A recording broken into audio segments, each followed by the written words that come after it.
Welcome everyone back to the Crimson 15 podcast. I'm your host, Crimson Sen. And 15 PCA. Native 454. Be sure to follow us on Twitter at C15 Podcast. So we can talk about two different animes this week.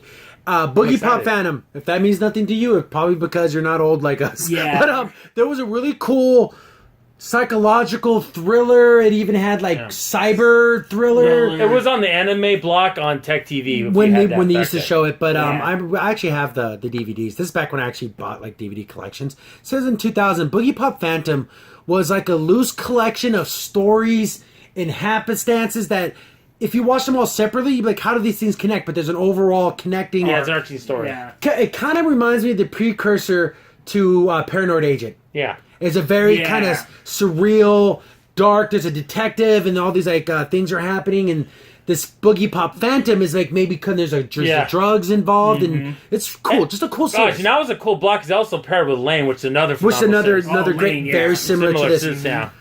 And it looks like it's getting a remake or a continuation from Madhouse, and they do great animation. Yeah, they do, yeah. And I saw man, another old anime that I loved growing up, and now it's coming back. Man, it's going to be great. I love. I think it's this one. I'm a little bit more worried because they better not mess it up. Yeah, I don't want it to mess it up. It's hard to recapture that kind of same feel. Yeah, there's the animation right there. Yeah. Looks good. Oh, it's good. Because Boogiepop Phantom wasn't necessarily gory, and I'm afraid they might want to go in that direction too, because that's how everything does now. Yeah, they look at Devilman. They might want to do that, or they might Attack on Titan. Yeah. So this comes from AnimeMojo.com, and this is basically the description of Boogiepop Phantom. There's an urban legend that children tell one another about a Shinigami that can release people from pain that they may be suffering. This angel of death has a name, Boogiepop.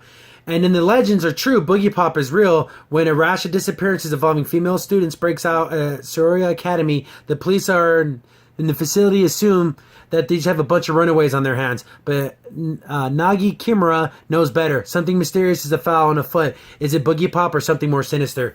Cool. Yeah, that's a cool thing I want to look into. I want to see where this goes. And you know what's funny? Remember when you used to watch anime and used to give really good descriptions like that, where you're just like, oh wow, what's going to happen? I don't know what this is all about. You don't get that very often. I was in the whole thing about the Manticore, and again, is there going to be the one detective that knows it's supernatural, but he doesn't tell the other detectives because they think they're just runaways? Yeah. And again, it sounds so much like Paranoid Agent. I love that stuff.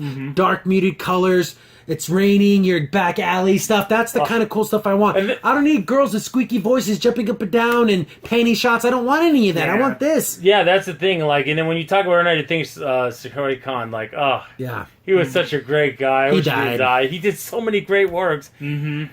Perfect Blue is another one. Phenomenal movie. Yeah. So as I'm reading this right here, it says the 2000 anime series was conceived as a sequel that took place after the light novel installments, Boogiepop and the Others, and Boogiepop at Dawn. However, some fans of the series have convinced that the preview confirms the new anime will be an adaptation of Boogiepop and the Others, while the others fall in the info. But see, we don't know if it's going to be based off one of the books, it's going to be the manga. So I don't care what it's based off of. I can get more Boogiepop Phantom, and that's all I want. Yeah, exactly. And also, I wouldn't mind it being a prequel if they got the mangas and they kind of made them into the OVA or something like that. Yeah, it's so funny because you watched the original show, forget her name, but she's the one that's always chasing down the Boogiepop Phantom, the Manticore thing. Yeah. And you could tell when she's talking to that older guy, you could tell she just wants to have a relationship and be a normal woman, but she has to catch this thing. She has to solve the mystery, and it's she can't get just away let from it go, but Yeah. you can't let it go because people died, and you have to prove that you weren't crazy. Exactly. It's like that. It's that moment where if you watch the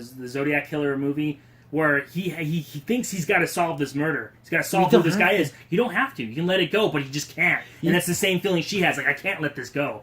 That's an excellent analogy. Yeah, exactly. Again, it's that classic.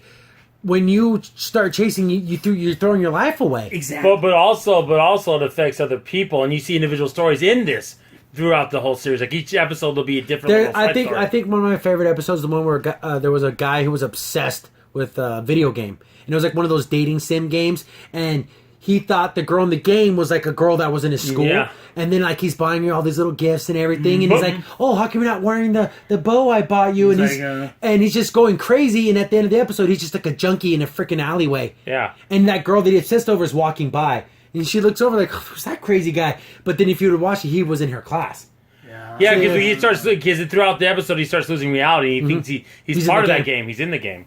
Oh, look, I got you thing. Oh, let's have dinner together. And he'll sit and have his computer and eat his food with her. Like, it's just, you take your obsessions. And to see this kid, and then the Boogiepop is the one that comes to him and releases him because it kills him. But that's that thing where it dove into like addiction. It's so funny, but like you said, that the detective is addicted to trying to solve this case, and so it's all the psychological. I think it's stuff. all about the addiction and trying to drive to go to that length. Yeah, and what would you do if you actually got what you wanted? Like it's that the whole point of just. Again, if you like psychological thriller stuff, I say my favorite psychological thriller animes will be first Perfect Blue. Yeah. Serial Experiments Lane, and then Boogiepop Phantom. Yeah. And then Paranoid Agent. Right? All those 4, they're amazing. And they all have the same similar themes. I would put Paprika. Paprika, man, it's more of a visual. Yeah. But I definitely, these animes are great. I'm glad it's getting and the animation looks great. I'll throw a picture up there. It should be up there. And it looks good. I'm glad. And Boogiepop looks like Boogiepop. Yeah, the classic, yeah. The big tall hat and the weird things. The thing is, I know I have the collection somewhere. But, hopefully we get a new Serial Experiments Lane, too. I think it's a renaissance of all the old stuff that was great coming back. Yep. From the 90s, it seems like. That seems to be the recurring theme here. So I'm glad, as long as it's done right and it's not put by today's stupid sensibilities. I don't want big silly heads, no sweat drops, no stupid jokes of like ooh, and then, the bucket of water, all the dumb stupid things. And like my co-hosts were saying too, no gore. Just keep it very even minimum. if it's gory, it needs to be more like mystical. Like I don't want to see someone being ripped to shreds, but maybe someone being pulled into a dark portal of evilness. Okay, but I don't need to see his guts thrown across the screen. Yeah, I don't want to see him. Yeah. I mean, let me take an example. I'm not trying to compare to this, but what's like in Death Note didn't have none of that dumb stuff. You don't need it. You don't need it. It's stupid. We know what's going to happen to them when they. Yeah, when they get the Shinigami comes and gets you. Okay, we know they're going to be dead. But, definitely looking forward to this, man. We're going to talk about anime again. That was great. I mean, we haven't done it so long. I know we said we were going to discuss anime, but like I said, there's just been nothing there. Nothing really I kind of felt strong enough about. I feel strong about Gunsmith Cats, and I feel strong about Boogiepop. So, definitely looking forward to this. Can't wait for it to come out. I want to see a trailer. I want to see... The picture looks great. I want to see the animation. But it looks going to be great. I'm pretty sure by I'd say by Anime Expo, we'll probably see something. Guarantee it. Crimson Sin here. Thanks for watching, and be sure to like, sub, and share. Also, for the most up-to-date information about the podcast, follow us on Twitter at C15 Podcast.